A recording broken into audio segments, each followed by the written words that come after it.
जय श्री कृष्ण। श्रीमद् भगवत गीता अध्याय 18 उपसंहार संन्यास की सिद्धि। आगे सुनते हैं।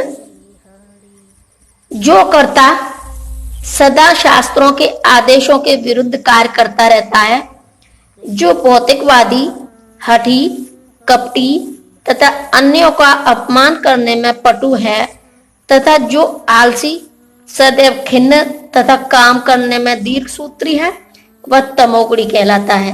तात्पर्य, शास्त्रीय आदेशों से हमें पता चलता है कि हमें कौन सा काम करना चाहिए और कौन सा नहीं करना चाहिए। जो लोग शास्त्रों के आदेशों की अवहेलना करके अकर्णीय कार्य करते हैं, प्राय भौतिकवादी होते हैं। वे प्रकृति के गुणों के अनुसार कार्य करते हैं, शास्त्रों के आदेशों के अनुसार नहीं।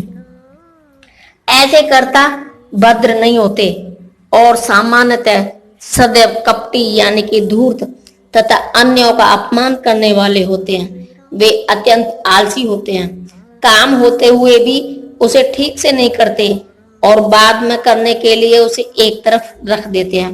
अतः वे खिन्न रहते हैं। जो काम 1 घंटे में हो सकता है, उसे वे वर्षों तक घसीटते जाते हैं। वे दीर्घसूत्री होते हैं। ऐसे कर्ता तमोगुणी होते हैं। हे धनंजय, अब मैं प्रकृति के तीनों गुणों के अनुसार तुम्हें विभिन्न प्रकार की बुद्धि तथा धृति के विषय में विस्तार से बताऊंगा। तुम इसे सुनो। तात्पर्य, ज्ञान, ज्ञेय तथा ज्ञाता की व्याख्या प्रकृति के गुणों के अनुसार 3-3 पृथक विभागों में करने के बाद अब भगवान कर्ता की बुद्धि तथा उसके संकल्प यानी कि धैर्य के विषय में उसी प्रकार से बता रहे हैं। हे प्रथापुत्र, वह बुद्धि सतोगुणी है, जिसके द्वारा मनुष्य यह जानता है कि क्या करनी है और क्या नहीं, किससे डरना चाहिए और किससे नहीं, क्या बांधने वाला है और क्या मुक्ति देने वाला है। तात्पर्य, शास्त्रों के निर्देशानुसार कर्म करने को या उन कर्मों को करना जिन्हें किया जाना चाहिए प्रवृत्ति कहते हैं। जिन कार्यों का इस तरह निर्देश नहीं होता, वे नहीं किए जाने चाहिए। जो व्यक्ति शास्त्रों के निर्देशों को नहीं जानता, वह कर्मों तथा उनकी प्रतिक्रिया से बन जाता है। जो बुद्धि अच्छे बुरे का भेद बताती है, वह सात्विकी है। हे प्रतापुत्र, जो बुद्धि धर्म तथा अधर्म, करणीय तथा अकरणीय कर्म में भेद नहीं कर पाती, वह राजसी है। जो बुद्धि मोह तथा अंधकार के वशीभूत होकर अधर्म को धर्म और धर्म को अधर्म मानती है और सदैव विपरीत दिशा में प्रयत्न करती है, हे पार्थ, वह तामसी है। तात्पर्य, तामसी बुद्धि को जिस दिशा में काम करना चाहिए, उससे सदैव उल्टी दिशा में काम करती है। यह उन धर्मों को स्वीकारती है जो वास्तव में धर्म नहीं है और वास्तविक धर्म को ठुकराती है।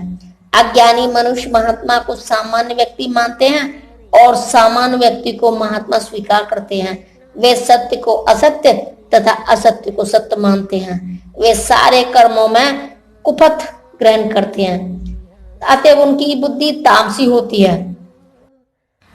हे प्रथापुत्र, जो अटूट है, जिसे योगाभ्यास द्वारा अचल रहकर धारण किया जाता है और जो इस प्रकार मन, प्राण तथा इंद्रियों के कार्यकलापों को वश में रखती है, वह धृति सात्विक है।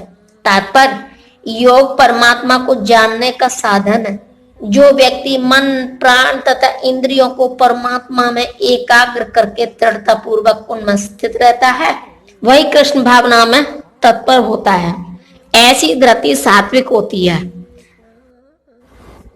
अव्यभिचारेण शब्द अत्यंत महत्वपूर्ण है, क्योंकि यह सूचित करता है कि कृष्ण भावना में तत्पर मनुष्य कभी किसी दूसरे कार्य द्वारा विचलित नहीं होता। लेकिन हे अर्जुन, जिस धृति से मनुष्य धर्म, अर्थ तथा काम के फलों में लिप्त बना रहता है, वह राजसी है।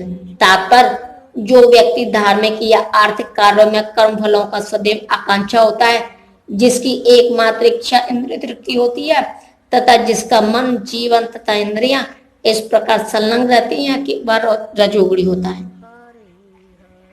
हे पार्थ, जो धृति, स्वप्न, भय, शोक, विषाद तथा मोह के परे नहीं जाती, ऐसी दुर्बुद्धिपूर्ण धृति तामसी है। तात्पर्य, इससे यह अर्थ नहीं निकालना चाहिए कि सतोगुणी मनुष्य स्वप्न नहीं देखता। यहाँ पर स्वप्न का अर्थ अति निंद्रा है। स्वप्न सदा आता है, चाहे वह सात्विक हो, राजस हो या तामसी हो।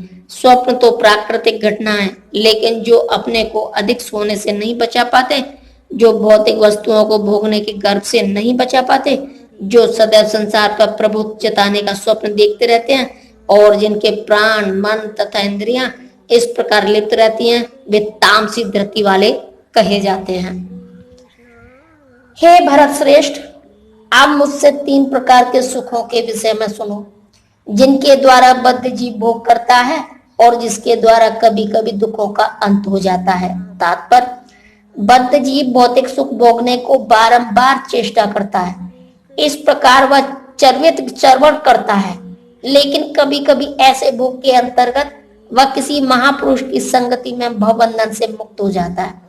दूसरे शब्दों में, बद्ध जीव सदा ही किसी न किसी इंद्रिय तृप्ति में लगा रहता है, लेकिन जब सुसंगति से यह समझ लेता है कि वह यह तो एक ही वस्तु की पुनरावृत्ति है और उसमें वास्तविक कृष्ण भावनावत का उदय होता है, तो कभी कभी वह ऐसे तथाकथित आवृत्ति मूलक सुख से मुक्त हो जाता है, जो प्रारंभ में विष जैसा लगता है लेकिन अंत में अमृत के समान है, और जो मनुष्य में आत्म साक्षात्कार जगाता है, वह सात्विक सुख कहलाता है। तात्पर्य, आत्म साक्षात्कार के साधन में मन तथा इंद्रियों को वश में करने तथा मन को आत्म केंद्रित करने के लिए नाना प्रकार के विधि विधानों का पालन करना पड़ता है।